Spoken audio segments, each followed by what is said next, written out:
బంగాళాఖాతంలో ఏర్పడ్డ ఉపరితల ఆవర్తనంతో ఏపీలోని ఉత్తరాంధ్ర జిల్లాలు, గోదావరి జిల్లాలకు సంబంధించి వర్షాలు పడే అవకాశం ఉంది. ప్రస్తుతం మనతో పాటు విశాఖ వాతావరణ కేంద్రం అధికారి జగన్నాథ్ కుమార్ ఉన్నారు. అసలు ఏ జిల్లాలో అధిక వర్షాలు కురిసే అవకాశం ఉందని అడుగుదాం. సార్, అంటే ఇక్కడ మ్యాప్లో చూస్తుంటే ప్రధానంగా మొత్తం అంతా కూడా గ్రీన్తో ఉంది. కొన్ని చోట్ల కొన్ని జిల్లాలకి మాత్రం ఎల్లో అలర్ట్ ఉంది. ఈ ఎల్లో అలర్ట్ అంటే హెవీ రైన్స్ పడతాయనా, అయితే ఏ జిల్లాలకి ప్రభావం ఉంది?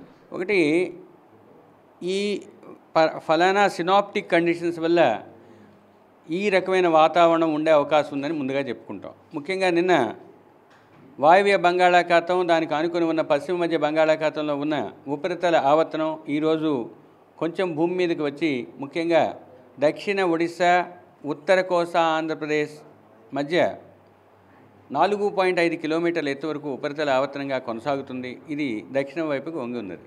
ఈ పరిస్థితి వల్ల రాష్ట్రంలో రాబోయే 5 రోజులు క్షేత్రీయ పరంగా కొంచెం అధిక ప్రాంతాలలో, పలు ప్రాంతాలలో వర్షాలు పడే అవకాశం ఉంది. ముఖ్యంగా ఈరోజు ఉత్తర కోస్తా జిల్లాలైన విజయనగరం, విశాఖపట్నం, అనకాపల్లి, అల్లూరి సీతారామరాజు, కాకినాడ, తూర్పుగోదావరి, కోనసీమ మరియు యానాం జిల్లాల్లోని 1-2 చోట్ల భారీ వర్షపాతం పడే అవకాశం ఉంది. రెండవ రోజు అల్లూరి సీతారామరాజు, ఏలూరు, ఎన్టీఆర్ జిల్లాలతో పాటుగా గుంటూరు, పల్నాడు మరియు బాపట్ల జిల్లాల్లోని 1-2 చోట్ల భారీ వర్షపాతం కురిసే అవకాశం ఉంది. మిగతా చోట్ల ఈటి ప్రభావం ఇంచుమించుగా ఎన్ని రోజులు ఉండే అవకాశం ఉంది? ముఖ్యంగా భారీ వర్షపాతం ఈరోజు ఉత్తర కోస్తా జిల్లాల్లోనూ 1-2 చోట్ల, రేపటి నుంచి 5వ రోజు వరకు ఉత్తర దక్షిణ కోస్తా జిల్లాల్లో 1-2 చోట్ల భారీ వర్షపాతానికి ఆస్కారం ఉంది. ముఖ్యంగా ఈరోజు ఉత్తర కోస్తా జిల్లాల్లో తెలిపిన ఆ ప్రాంతాలలో ఎల్లో అలర్ట్ జారీ చేశాము. రేపటికి ఈ ప్రాంతాలలో ఇక్కడ సూచించిన విధంగా ఆయా ప్రాంతాల్లో ఉండే అవకాశం ఉంది. ముఖ్యంగా దక్షిణ కోస్తా జిల్లాలు కూడా రేపటి నుంచి వర్షాన్ని అందుకునే అవకాశం ఉంది. ఎన్నో రోజుల నుంచి ఈ అల్పపీడనాలు, ఉపరితల ఆవర్తనాలు మత్స్యకారులు బయటకు వెళ్ళలేని, వేటాడలేనటువంటి పొజిషన్. ఇప్పుడు కూడా హెచ్చరికలు ఏమైనా ఉన్నాయి? నిజంగా గత ఒక 2-3 రోజుల నుంచి మత్స్యకారులకు కొంచెం పరిస్థితులు ఇంప్రూవ్ అయ్యాయి. ఈరోజు రేపు అయితే ఉత్తర దక్షిణ కోస్తా జిల్లాల్లో అటువంటి పరిస్థితి లేదు, మత్స్యకారులు వేటకు వెళ్ళవచ్చు.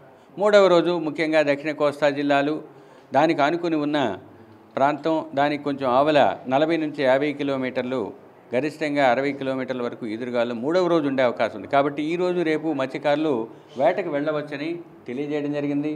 రేపటి 3వ రోజు ముఖ్యంగా 3వ రోజు దక్షిణ కోస్తా, దానికి అనుకుని ఉన్న ఉత్తర కోస్తా పరిసర ప్రాంతాల్లో ఉన్న సముద్రానికి, తీరానికి ఆనుకొని, తీరానికి ఆవల 40 నుంచి 50, గరిష్టంగా 60 కిలోమీటర్లు. అంటే ఈ అల్పపీడనాలు అంటే ఉపరితల ఆవర్తనాలైనా ముందు ఏమన్నా అల్పపీడనాలు ఏర్పడే అవకాశం ఉంది? 13వ తేదీన మాకున్న ఎక్స్టెండెడ్ రేంజ్ ఫోర్కాస్ట్ ప్రకారం 13వ తేదీన వాయువ్య బంగాళాఖాత పరిసర ప్రాంతాల్లో ఒక అల్పపీడనం ఏర్పడే అవకాశం ఉంది.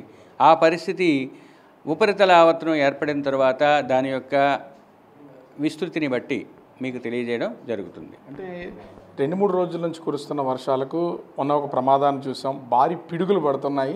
అసలు దీని ప్రభావం ఏమైనా ఉందా? అసలు ఎట్లాంటి ప్రాంతాల్లో పడే అవకాశం ఏమైనా ఉంది? ఒకటి, మీకు మీడియాలో రోజు ఫోకస్ చేస్తున్నది ముఖ్యంగా మీరు భారీ వర్షాల మీద మీరు ఫోకస్ చేస్తున్నారు, కానీ మా వరకు భారీ వర్షాలతో పాటు ఉరుములు, మెరుపులు కూడా చెప్పడం జరుగుతుంది.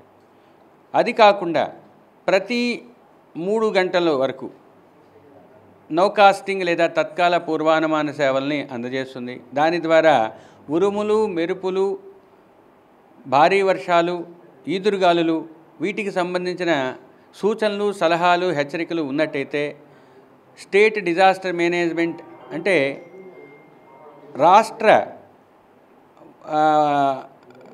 విపత్తుల నిర్వహణ యాజమాన్య సంస్థకి తెలియజేయడం జరుగుతుంది.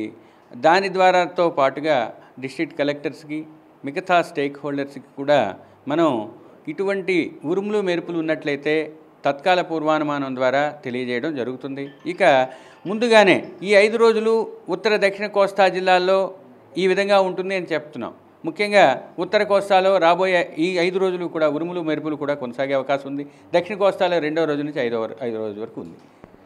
ప్రస్తుతం ఉన్నటువంటి ఈ ఉపరితల ఆవర్తనానికి తోడు 13వ తేదీన ముఖ్యంగా అల్పపీడనం ఏర్పడే అవకాశం ఉంది. ప్రస్తుతానికి మత్స్యకారులకు ఏ విధమైనటువంటి ఇబ్బంది లేకపోయినా రానున్నటువంటి 2-3 రోజులు కొన్ని చోట్ల భారీ వర్షాలు కురుస్తాయి. ముఖ్యంగా పార్వతీపురం మన్యం, విశాఖపట్నం, విజయనగరం, కాకినాడ, అనకాపల్లి, ఈస్ట్ గోదావరి జిల్లాలకు సంబంధించి ఈరోజు వర్షాలు కురిసే అవకాశం ఉంది. వీటితో పాటుగా రేపు అటు గుంటూరు, బాపట్ల, కృష్ణా జిల్లాల్లో కూడా వర్షాలు కురిసే అవకాశం ఉందని విశాఖ వాతావరణ కేంద్రం అధికారి జగన్నాథ్ కుమార్ చెప్తున్నటువంటి పరిస్థితి కనిపిస్తోంది. కెమెరామెన్ అజయ్తో రాజు, బిగ్ టీవీ, విశాఖపట్నం.